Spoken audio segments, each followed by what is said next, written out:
चांदनी चौक और भारत के प्रिय मतदाताओं, सादर नमस्कार। 2024 लोकसभा के चुनाव संपन्न हो चुके हैं और परिणाम भी आ चुके। जैसे मेरा अनुमान था, चुनाव परिणाम लगभग वैसे ही आए, क्योंकि हमारी राजनीति में सरकार बनाने के लिए बहुमत कैसे होना चाहिए, इसका कोई स्पष्टीकरण या व्याख्या नहीं है। इसीलिए चुनावों के पश्चात सरकार बनाने के लिए बहुमत नहीं बना। हर पार्टी और हर लीडर जीतकर भी बहुमत से सरकार नहीं बना पा रहे हैं। क्या हमने चुनाव इसीलिए करवाए थे कि बहुमत का फैसला ना हो और सरकार ना बने? गठबंधन की भ्रष्ट राजनीति के बहुमत से सरकार बनाने के कारण ही अनिश्चितता के बादलों से घिरी हुई सरकार बनी। ऐसी भ्रष्ट राजनीति में देश समृद्ध और शक्तिशाली नहीं बन सकता। देश की एकता और अखंडता भी कमज़ोर होती है और मतदाताओं ने भी भ्रष्ट राजनीति के भ्रष्ट नेताओं को वोट देकर अपनी जिम्मेवारी से पल्ला झाड़ते हुए अगले 5 वर्षों तक इन्हीं भ्रष्ट नेताओं को भ्रष्टाचार करने का प्रमाण पत्र दे दिया। अच्छा होता मतदाता सत्य बहुमत जैसी मतदाताओं के बहुमत से सरकार बनाने के विकल्प को चुनते। चुनाव से पहले या चुनाव के पश्चात बहुमत का फैसला क्यों नहीं होता? इसके लिए हमारी राजनीतिक व्यवस्था और हमारे नेता तो जिम्मेवार हैं ही, परंतु इनके साथ साथ हमारे मतदाता भी कम जिम्मेवार नहीं हैं।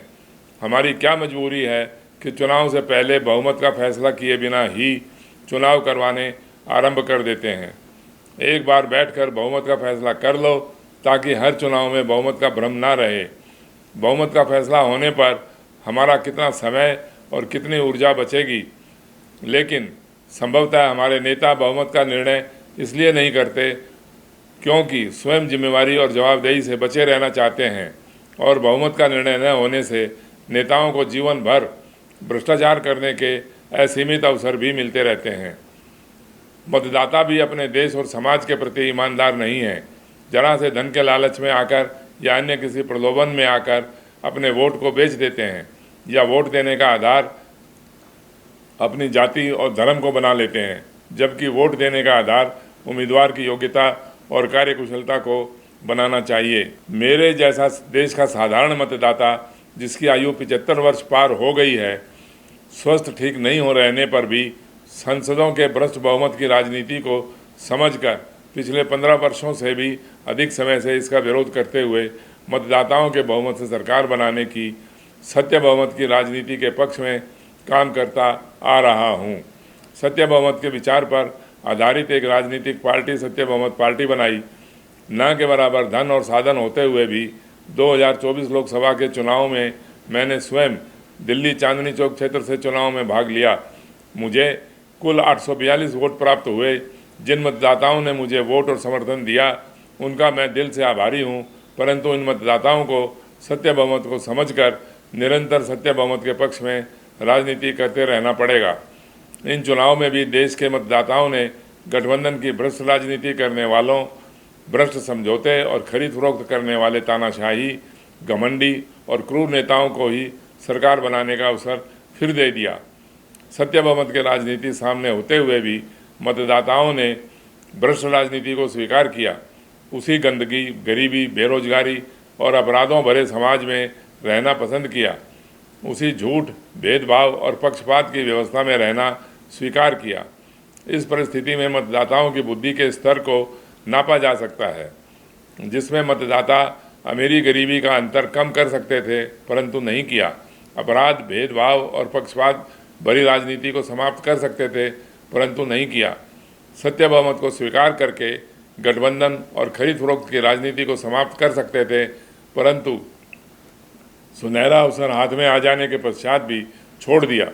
मेरे प्रिय मतदाताओं, आप ये बात तो अच्छे से समझ लो कि आपको अच्छी राजनीति करना अपने ही देश के भ्रष्ट नेता तो नहीं सिखाएंगे। आपको अपने आप से ही अच्छी राजनीति करनी होगी। आपको अपने आप ही चिंतन मंथन करके अपनी गलतियों को सुधार कर सत्य बहुमत को अपना नेता मानना होगा। इन चुनावों में देश के मतदाताओं की प्रशंसा करने का कोई कारण मुझे नहीं दिखाई देता, क्योंकि उन्होंने गठबंधन की भ्रष्ट राजनीति को ही समर्थन कर दिया, जिसमें कुछ समय पश्चात फिर वही तानाशाही, फिर वही भ्रष्टाचार, फिर वही अपराध, फिर वही खरीद फरोख्त की राजनीति सिर चढ़कर बोलने लगेगी और मतदाता फिर लाचारी और मजबूरी का जीवन जीने के लिए विवश हो जाएंगे। हम मतदाताओं को समझना चाहिए कि समस्याओं का समाधान भ्रष्ट राजनीति के नेताओं की केवल आलोचना करने से या नेताओं को बदलने से नहीं होगा, बल्कि समझकर भ्रष्ट राजनीतिक व्यवस्था को बदलने से होगा। मतदाता स्वयं शक्तिशाली बनने के बजाय हर बार अपने मतदान से भ्रष्ट नेताओं को ही क्यों शक्तिशाली बनाते हैं। यदि भविष्य में मतदाताओं ने अपनी राजनीतिक व्यवस्था में समय रहते सुधार नहीं किया तो बहुत शीघ्र ही गरीबी, बेरोजगारी, भ्रष्टाचार, अपराध और गंदगी कम होने के बजाय बढ़ती ही रहेगी और अखंड भारत के बदले भारत खंड खंड हो जाएगा। मैं पहले भी लिख चुका हूँ कि वर्तमान राजनीति के नेताओं के भरोसे देश सुरक्षित नहीं है। जो करना है देश के मतदाताओं ने करना है। मतदाताओं को अपने स्वार्थ और लालच को छोड़कर देश और समाज की सोचनी चाहिए। सत्य बहुमत की राजनीति को समझ लो और फिर सक्रियता और गंभीरता से बिना समय बर्बाद किए काम करना आरंभ कर दो। क्या वर्तमान सांसदों के भ्रष्ट बहुमत से सरकार बनाने के विकल्प में मतदाताओं के बहुमत यानी सत्य बहुमत से सरकार बनाने को अच्छा बहुमत मानते हो या नहीं? सत्य बहुमत को निम्न उदाहरण से समझा जा सकता है। मान लो पूरे देश में सभी 543 सांसदों के चुनाव में दो मुख्य राजनीतिक दल चुनाव के मैदान में हैं। पहला मुख्य राजनीतिक दल जिसके 300 सांसद कुल 45 लाख वोट प्राप्त करके विजयी होते हैं। दूसरा मुख्य राजनीतिक दल जिसके 243 सांसद कुल 55 लाख वोट प्राप्त करके विजयी होते हैं। सरकार बनाने के लिए आप सच्चा बहुमत और सच्चा लोकतंत्र कौन से राजनीतिक दल का मानते हैं? पहले राजनीतिक दल का जिसके पास सांसद अधिक हैं परंतु कुल वोट कम हैं, या दूसरे राजनीतिक दल का जिसके पास सांसद कम है परंतु कुल वोट अधिक हैं। सत्य बहुमत पार्टी दूसरे राजनीतिक दल जिसके कुल वोट अधिक हैं भले ही सांसद कम, उस राजनीतिक दल का बहुमत मानकर सरकार बनाने का अधिकार मानती है। कुल वोटों में हारे हुए उम्मीदवारों के वोट भी शामिल किए जाएंगे। सबसे पहले आपको बहुमत का फैसला करना है जो सभी समस्याओं का कारण और सभी समस्याओं का समाधान है। सत्य बहुमत सभी समस्याओं का समाधान है।